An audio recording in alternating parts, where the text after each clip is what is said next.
What's going on, everyone? Welcome to another brand new episode of the Empower Show. We're always so excited that you are joining us right here on our YouTube channel. I am your host, Markeith Brayton, and my great co-host, Miss. Donzaleigh Powell. And we're just ecstatic that you are with us.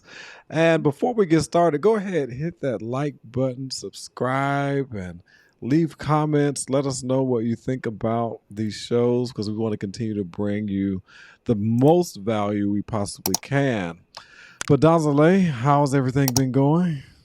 Everything is good. Everything is good. Fairly light week, so I plan to get some stuff checked off my list. Yeah.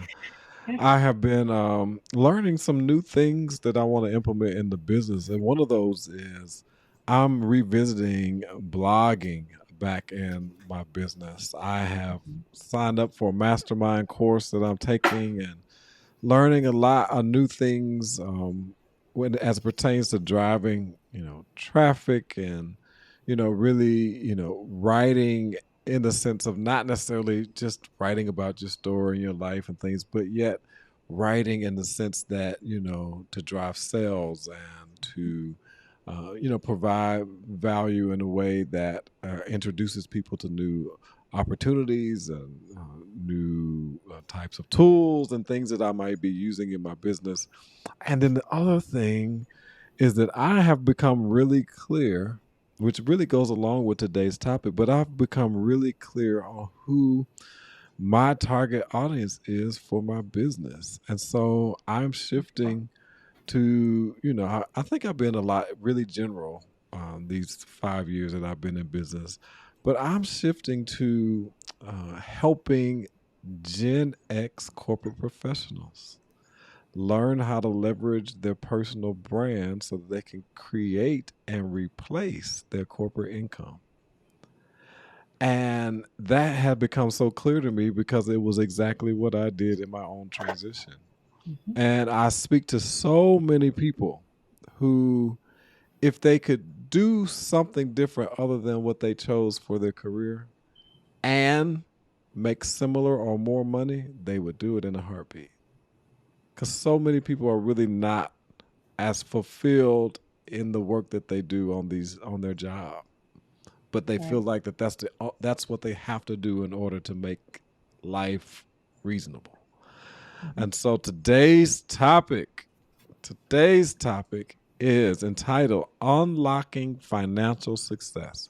The best ways to finance your small business or to become an entrepreneur before ditching your 9 to 5, Mhm. before ditching your 9 to 5. And we have a great guest today, someone whom I met a couple of years ago who was on my podcast when I was doing a men's month during the month of June. I think it was during the month of June.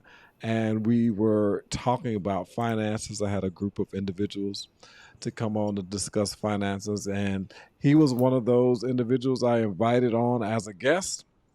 And I thought about him for this particular episode on the Empower Show to kind of give us some tips around, what are some things that we need to be thinking about and considering before making the transition if you are wanting to make a transition from being a corporate professional into entrepreneurial small business type of situation. So, without further delay, we're going to bring in our guest, Mr. Lionel Shipman. Lionel Shipman, brother, thank you for joining us today. Good to be here, Markeith and And I mean, Donzaleigh. brother, in all the sense of the word. Just right, part of the most illustrious Alpha Phi Alpha Fraternity Incorporated. I, I would scream out, but I don't want to disturb my house right now. So, I understand. I understand. Well, I gave a brief introduction for you, but go ahead and let us know how you show up in the world. okay. Again, Lionel Shipman. I'm the owner of Shipman Consulting, a personal financial consulting firm specializing in helping people improve their financial outlooks. Mm. I have over 20 plus years in the commercial banking and personal financial consulting world, working with both commercial clients as well as personal. As we go through this discussion, I'll share with you how uh, I have my side business, but how I actually got into it for nearly about 20 years now. Wow. So it is something that I enjoy. I tell people often that I live, breathe, and eat finance. Hmm. I think it's something that is integral regarding our health and our well-being moving forward in life. As we talk about health, sometimes we neglect the money side or the financial side of health. And finances is one of those things. Money is one of those things where if you don't have things in order, it can affect your physical, emotional, and mental Mm. life. And Mhm. knowing that a lot of times we were not taught how to utilize, how to manage money Right. early on, it has affected us as adults. So I concentrate heavily on young adults, be it high school, college students, but I do some one on one work with adults as well, conferences, seminars. I've actually designed my own curriculum where I actually teach finance classes. So that's Nice. me in a nutshell. A lot of other things, but I'll stop right there. Well, once again, thank you for joining. And I guess I'll go ahead and start us off with the first question. And that is, I know you had a successful career in finance, but why did you decide to, start a side business in partnership with the career that you had? Thank you for that question. It's always important to address the why of what you do. Uh, I look back at when I first got started, and in addressing my why, it was not, uh, I guess, right off looking at the money aspect. Mm. I think a lot of time we focus more on the money aspect than anything else. Yeah. And if that's your main driver, to me personally, you kind of missing the point of that skill, gift, product, or service that's in you that you need to bring out to the world. Because if you don't have something internal to give and provide to people, um, the money won't be there, Mm. and it won't be sustaining. For me personally, I've had a career in banking for probably over 20 years now, but I started a side business, my shipment consulting business, while I was working in commercial banking. I found a outlet between what an accountant would do for a commercial client and what a banker would do for a commercial client, and I kind of merged the two. Hmm. But lo and behold, after doing that for about 2 years, uh, I got so many calls about personal finance. Can you talk about budgeting? Can you talk about debt management? Can you talk about credit? What can you do to help me enhance my personal financial life? So I changed my entire outlook, my entire plan. And now, for about the last 15 years, I focus primarily on personal finance, which is important too, because even individuals of companies, they need to know about their personal finances. Yeah. So it took me probably about a year or two to get my sweet spot because you have a lot of different financial gurus that are out there, and I wanted to make sure that I differentiated myself and what I offer to people. First and foremost, it's in my heart to help people. I'm probably one of very, very few that will say what I'm about to say. uh, I've had clients that I've dealt with that after the first two sessions of working with them, and we start developing a plan, and if they're not following up on that plan, I might as well give your money back and don't waste my time. Mm. I'm not here to just collect your money. I could work with you and continue to get your money. That's fine. But if your heart is not in wanting to change your financial outlook, then I'm not the person that you want to work with. I'm here to help you improve your life, but also improve your heart, improve your mind, improve your behavior, improve your lifestyle going forward, in hopes that it will change your family, change those around you when it comes to money management and your future financial outlook. So that is my why. I like to change people's lives financially, but Yeah, also help them to be in a better position to create wealth for themselves, for their families, and for those that are around them. that's good. Mm-hmm. So I know you said that you kind of basically you kind of drilled into your niche, what, say 15 years ago. And you also mentioned about working with young adults. Um, is there any particular reason why you chose that age range? Yes, because they're probably the most hard headed. I'm just kidding. No, it is a vital segment, actually. And I use it. I use the example. I have two girls. My wife and I. We have two girls. Well, young ladies now. Our oldest just graduated from college about 2 weeks ago, and our youngest, who is 20, she's in the United States Air Force. Wow. So we started to teach them about money at an early age because I didn't get that experience growing up. My mom and dad taught me two principles of money, and they were not very good with money because no one actually taught them. But those two principles, I have kind of built my life upon those. My dad would always tell me, you can't live a champagne life on a beer budget. Had no earth idea what he was talking about. At the time, I didn't drink or anything. I'm thinking, Dad, why are we talking about beer and champagne? And then my mom would tell me, um, don't spend more money than what you have or what you earn. That kind of made sense, but yet and still, I was a young kid growing up. I spent this money just as fast as I could get it. So I wanted to make sure that I wanted to give my children some principles that they can build upon throughout their lives as they're growing up here, as we're raising them. Mhm. So to answer your question, Donzaleigh, that segment, because most people at that early age are never taught about money. One thing we're taught about money is to know how to spend it. Hmm. We did a great job of portraying that for our kids and for people that are around us. We can definitely show people how to spend it. But when you get from the 18 through age 30 or 35, a lot of times, that segment of people have never really been taught about money. And if they've had any teaching on money, it was very limited, very surfaced. Yes, save account. You want to have a savings account and you want to have a 401k, but they didn't really get into the reasons why you should have good credit. They didn't get into one day you're going to retire and we cannot rely on Social Security as Mhm. our means of financial security. That may go away by the time that we get to retirement age. Mhm. No one told them about being able to manage debt because you're going to have some debt, you're going to acquire some debt throughout life. Well, how does that look? Hmm. Do I just go get a loan and don't worry about the interest? Just worry about the monthly payment? Yeah, loan.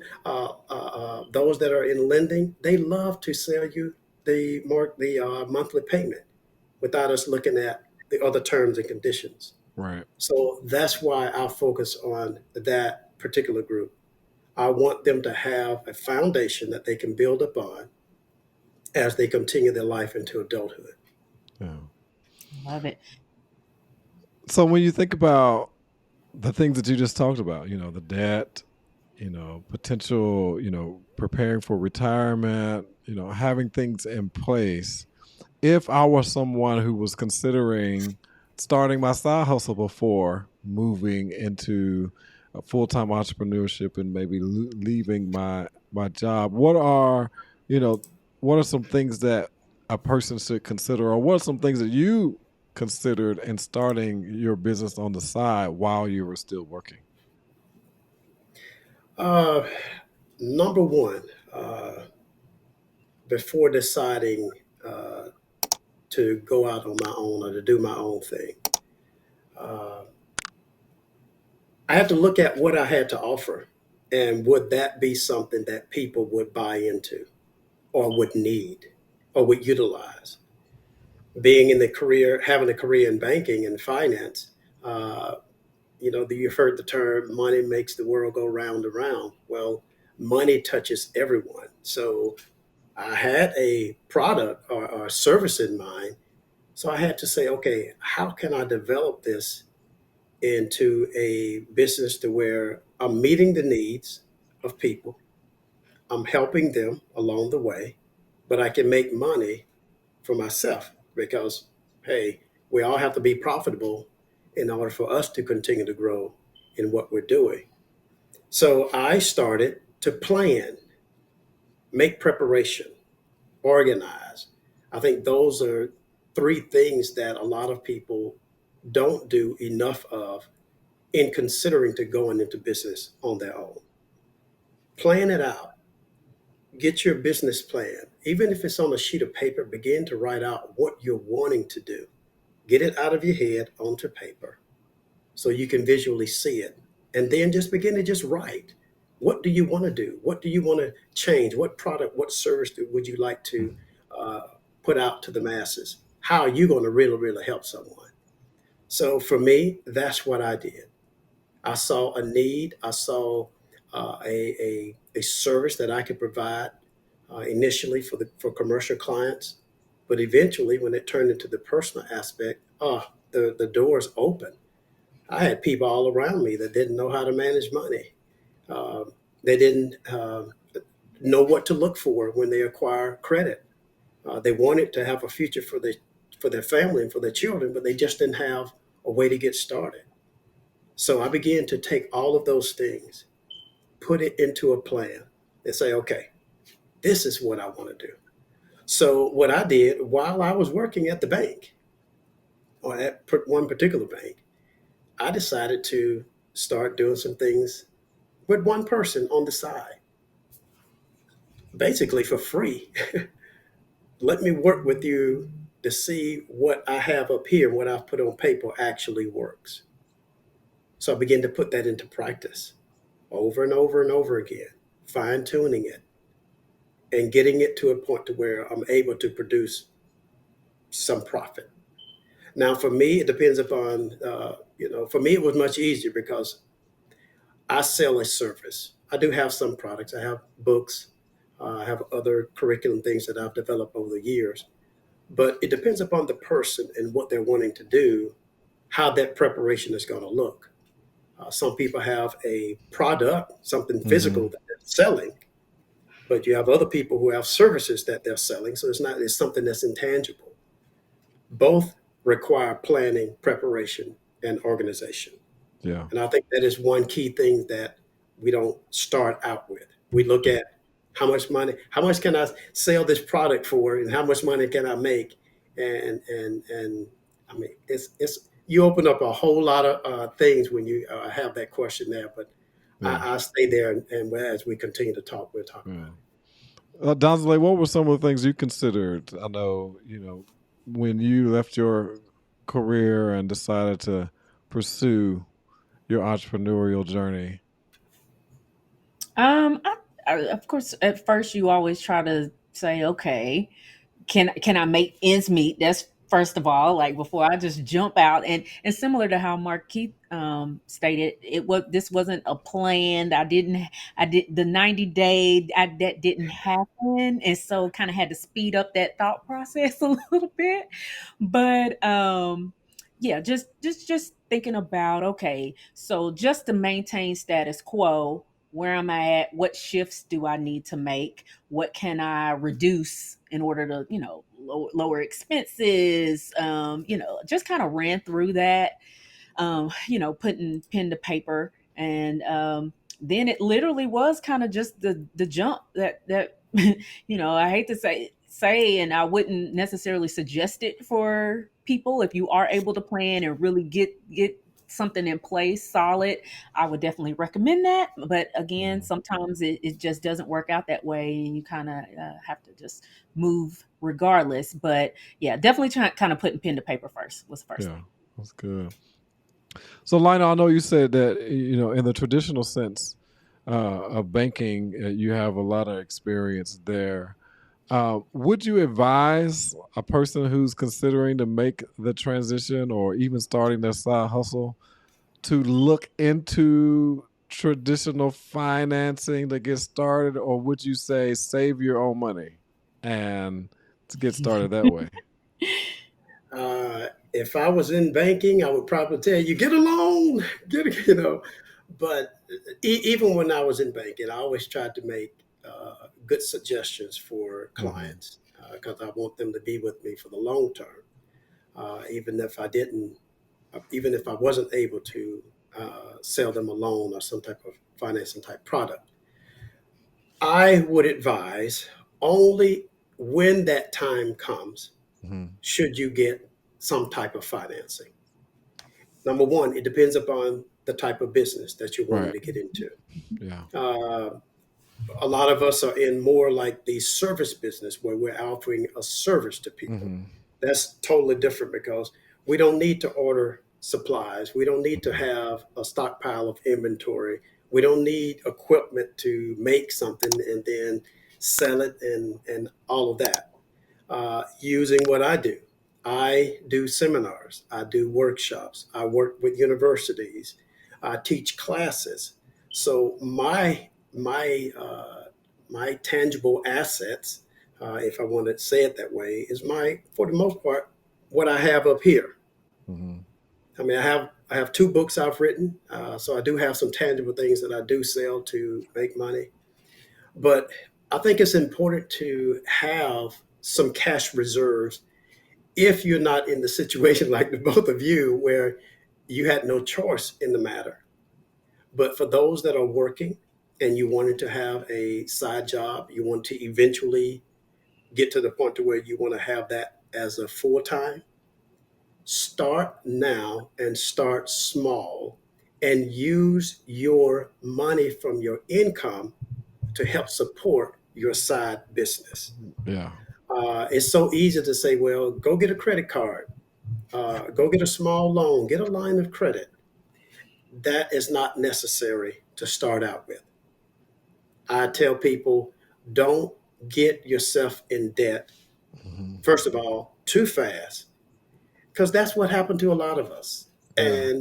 And being in this industry for over 20 years, I've seen companies, $1 million companies, go out of business in 3 years because they started getting loans, they started growing too fast, and then 3 years later, they're out of business.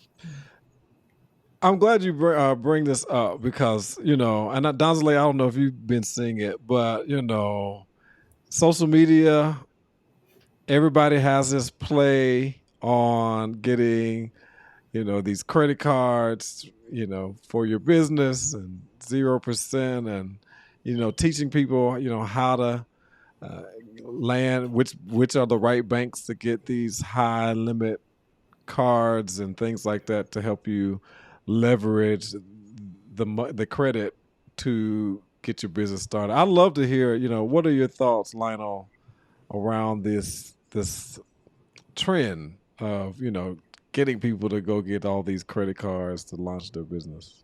All right. Thank you. They're very good question, and it is definitely concerning. Mhm. Uh, if you don't need it, first of all, why are you getting it? What you're Mhm. getting it primarily to satisfy what you heard someone else say.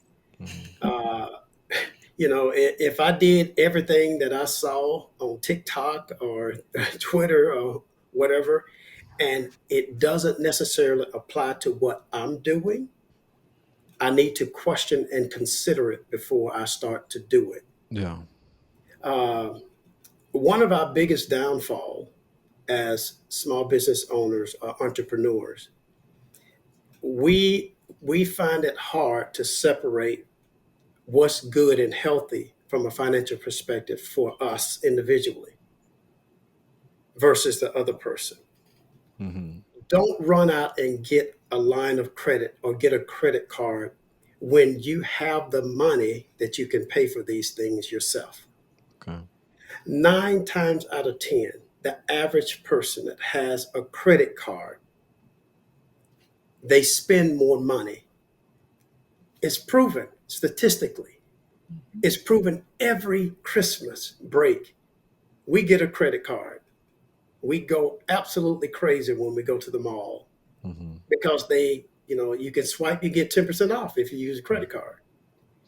But it's 0% for But six you get months, for zero. 12 months.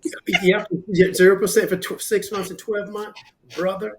Statistically, the average person will not pay that balance off in 6 months or in Mhm. 12 months. 9 times out of 10, you will have to pay back the interest that was accrued over the 6 months if you don't pay it back within 6 months, or 12 months at 12 months. So and once you get in that cycle of credit card, I have two classes that talk about credit card. You would be surprised that average credit card debt is roughly $8,000 to $9,000. And we're Mm, talking about a 12 to 18 to a 24% interest rate, yeah. with a monthly payment of roughly $20 to $25 that they want you to pay. Out of that $20 to $25 that we pay out, only probably 20 to 30% is actually a principal amount of that. The rest of that is interest. That's money being taken out of your pocket, given to the bank or the financial institution. So it takes you out of $8,000 or $9,000 balance, making those monthly payments of $20 to $25 a month. It would take you about 10 years or more to pay that off, and you would have paid almost double in interest. So that $8,000 or $9,000 principal turns into $15,000 to $16,000 in the end. We don't think about that. Yeah. That's why I talk about it. Do I encourage people to have a credit card? Only if you can manage it well. Mm. If it's going to be beneficial to you, absolutely. Give you another point. My wife and I, we utilize a credit card. We have one credit card, an American Express. We've had it for years. Now, I don't have time to go back into when I came out of college, when I had six credit card, when I was totally ignorant to money. Yeah. That's another time. But just looking at where my wife and I with this one credit card, we don't carry a balance from month to month. We utilize it for our purchases. So we run even our household just like a business, but we take advantage of what we have. Yeah. We have the money to take care of those expenses every month. So I make money. I get points accrued, or I'm able to cash in every year, 0% interest, because I don't carry a balance. And if you do carry a balance, I'm not saying that you can't carry a balance, but make sure that you are aware when you carry these balances from month to month to month, and especially from a business standpoint, Yeah. and you're never paying it down, it will only enlarge and you're out of money. You're Yeah. feeding that money to someone when it should be right as an investment back to you and your company. Yeah. And I have to admit, I got caught up in the phenomenon and, in the name of building business credit, Mhm. right? And I think I have, might be telling too much of my business, but I think I have maybe about 20 credit cards. However, none of them have anything on them. And so I'm like, well, why do I have all these cards? I ain't got nothing on them, right? I have an Amex that I use for my business and to be able to do the points purposes. But as more and more I thought about it, I was like, well, I mean, I think it's good, yes, to build your business credit. You never know at what point you might need to go for a line of credit, this, that, and the other. But, I thought about, I was like, man, I have all these credit cards, but for what? Right? I am not going to go out there and spend that type of money because the type of business that I have doesn't require me. I think my business expenses are about $1,000 a month Yeah. total to run my business with all the tools and things like that. But I got caught in the whole phenomenon of wanting to build my business credit, and you never know when you might need it, and you should build your business credit, but responsibly. Right. And you still, even in doing the business aspect, you still should not be spending money that you don't have in the Correct. first place. So Yes. And social that's my media makes testimony anyway.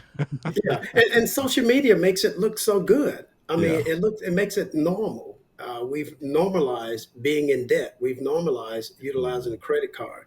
You know, oh gosh, how much time do we have? Yeah.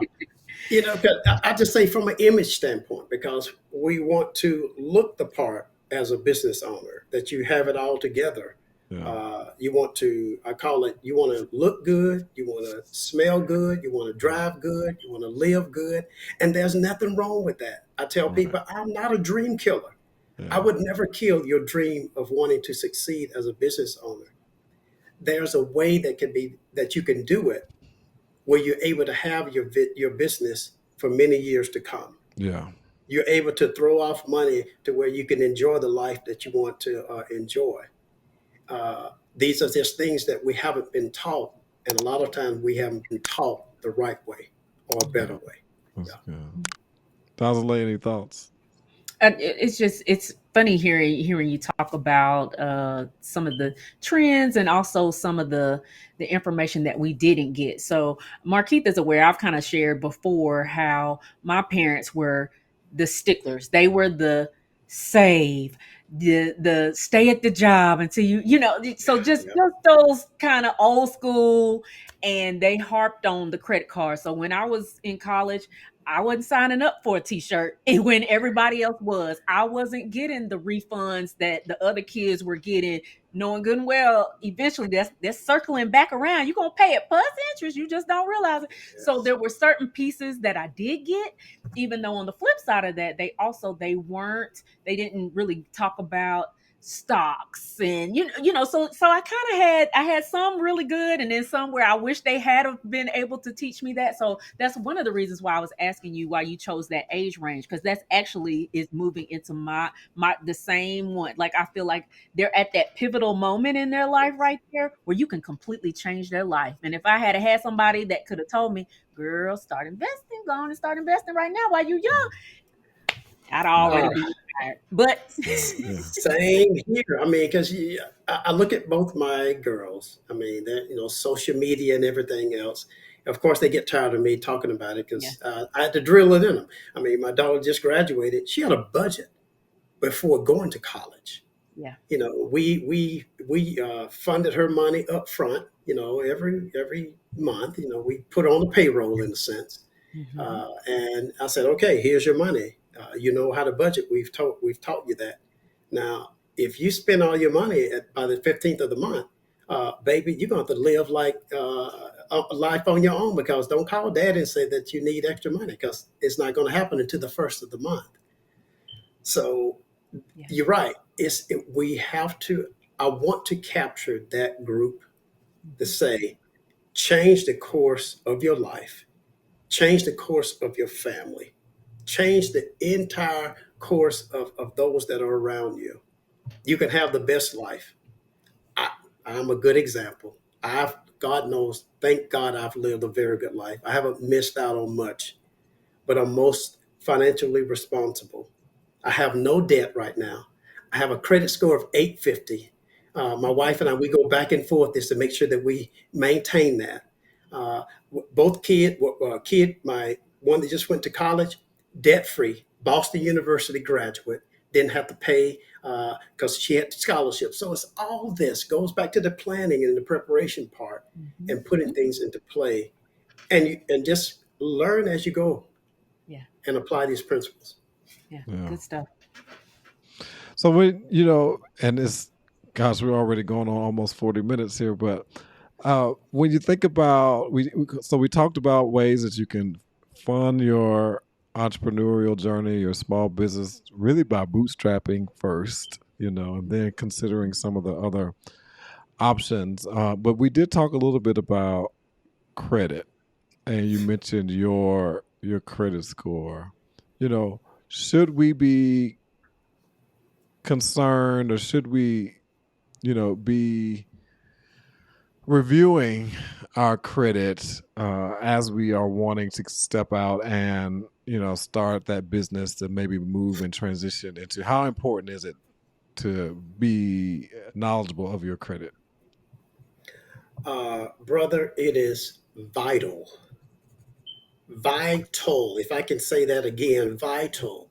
Uh, Credit, we will never be able to escape it in our current time. Okay.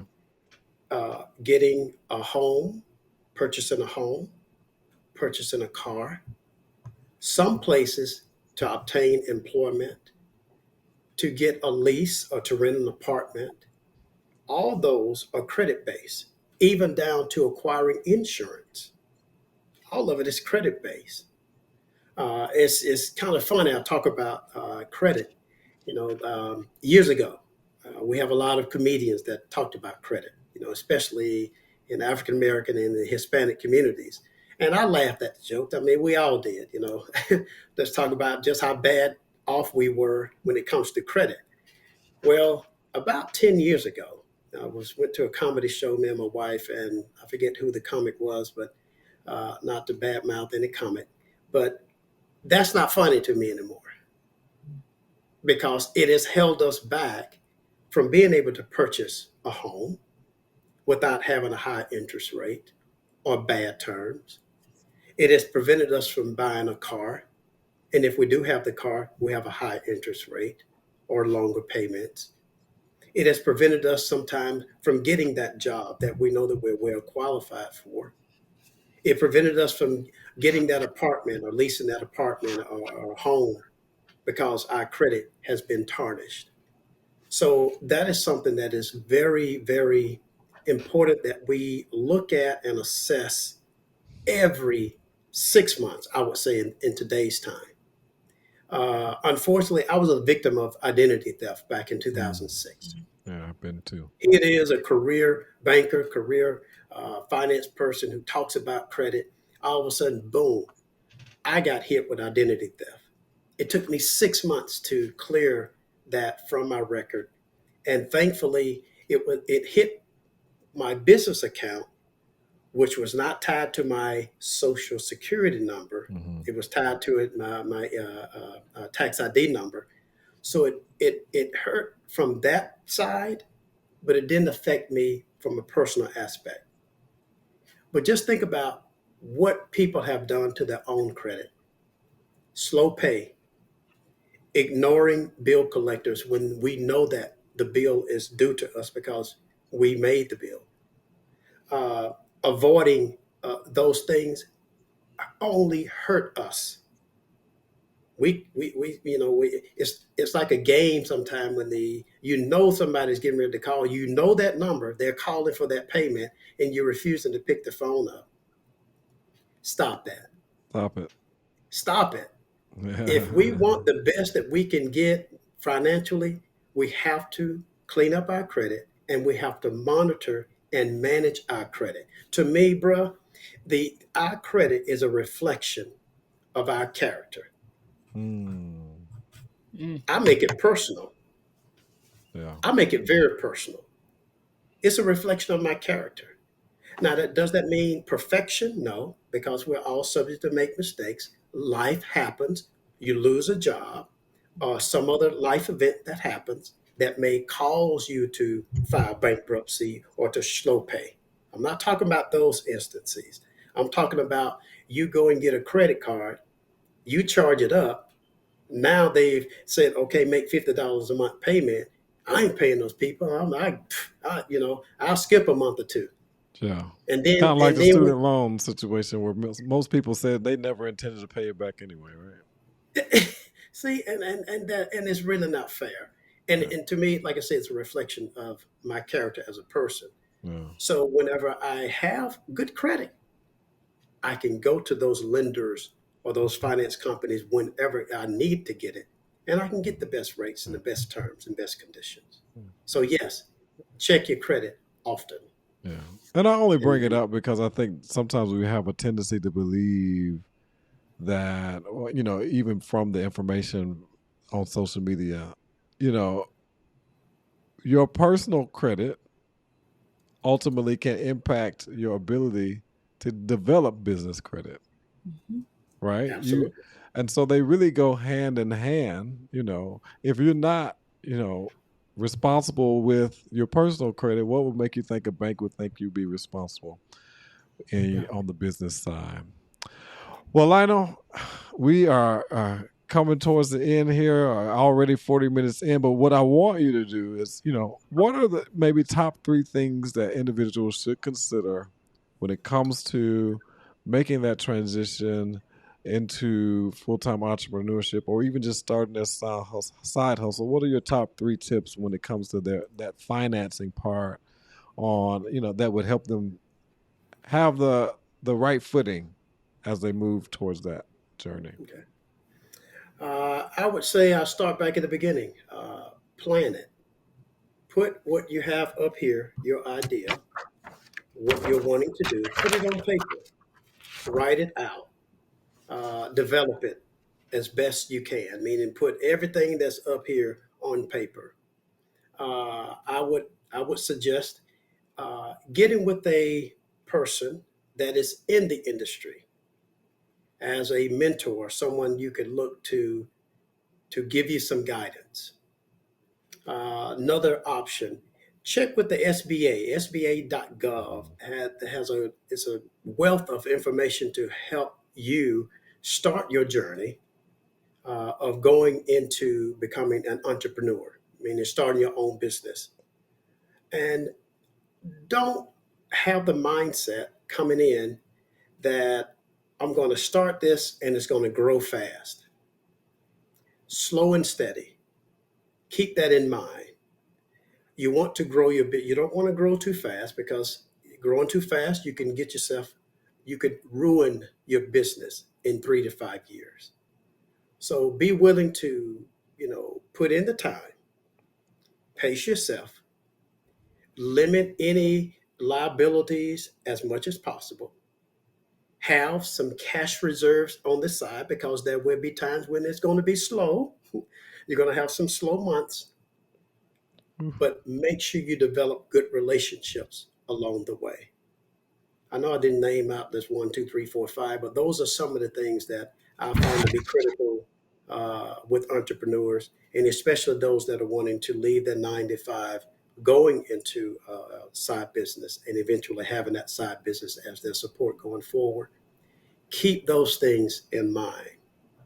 And if you're having trouble, come see me. Yeah. Look, definitely, you're gonna have some slow months. Ooh, Yes. COVID. If COVID wasn't slow for you, God bless you.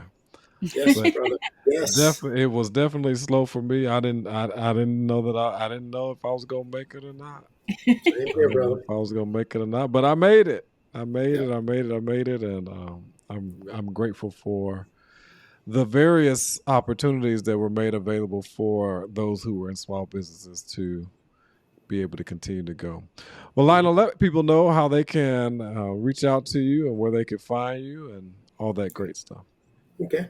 You can reach me best. My website is Shipman Consulting. That's ShipmanConsulting.com. That's my website. You can catch me. I do a lot on Facebook and on LinkedIn.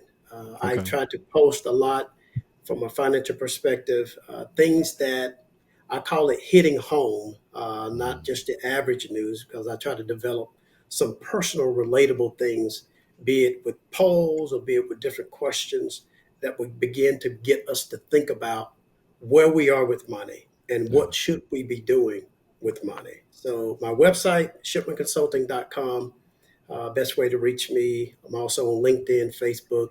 I'm on Twitter as well. But those are some of the ways that you can reach out to me. Awesome. Awesome. Awesome. Well, thank you for joining us for this episode of the Empower Show, as we were talking about how to unlock the financial success, the best ways of financing small business before ditching your 9 to 5. Well, Donzaleigh, another great Mhm. episode. I am appreciative of Lionel joining us today. Any final words that you may have for our audience? Yeah, no, I enjoyed this very much. It's good to hear about kind of the different, again, reminders that we sometimes need. We might know, oh yeah, we shouldn't have this or we shouldn't be doing that, but sometimes to get a different perspective of somebody that does this on a day-to-day basis can be very helpful, just to kind of push you even further. Yeah, so I Yeah, enjoyed it. I agree. I think that there are a lot of voices out there Hmm. on social media around what you should do and how easy it may look to make that transition. Donzaleigh and I both have similar stories, and we made a conscious decision to do what we're doing today. However, like I said, I was on that journey of creating my 90-day financial exit, before I got left or before I was laid off my job. But just know that you have to understand what your finances look like. You have to understand what your commitments look like, what you're responsible for. And I will say this, one of the things that really has helped me as a full-time entrepreneur was that over the course of the years of my career, even though I made more money from the time that I started until the time that I was laid off, I never really changed my lifestyle. And that really helped me when I decided to start my business. That I still, to this day, 19 years later, after purchasing my first home at the age of 27, I still live in that townhome that I bought at the age of 27. And, people sometimes laugh and they can't believe it, but my mortgage is only $500 a month. Right. And so that helps me to be able to pour money into my business, to be able to do some of the things that I did because I have kept my lifestyle, I won't say low, but I kept it minimal to where what the value of the townhome is today based on what people are paying today, I'm not having to pay that because I was able to keep my lifestyle at a minimum. So if anything, hey, what can you simplify to save more money, to pour into your dream? Well, thank you for joining us again. Be sure to click that like button, that subscribe button. Let us know what you thought about today's episode. We're always wanting to bring you as much value as possible each and every week on the Empower Show. And just be on the lookout for more things that we're going to be doing. We're going to be doing some live shows as well. Excited about that. But until next time, just remember this. Always shoot for the top because it's the bottom that's overcrowded. Take care.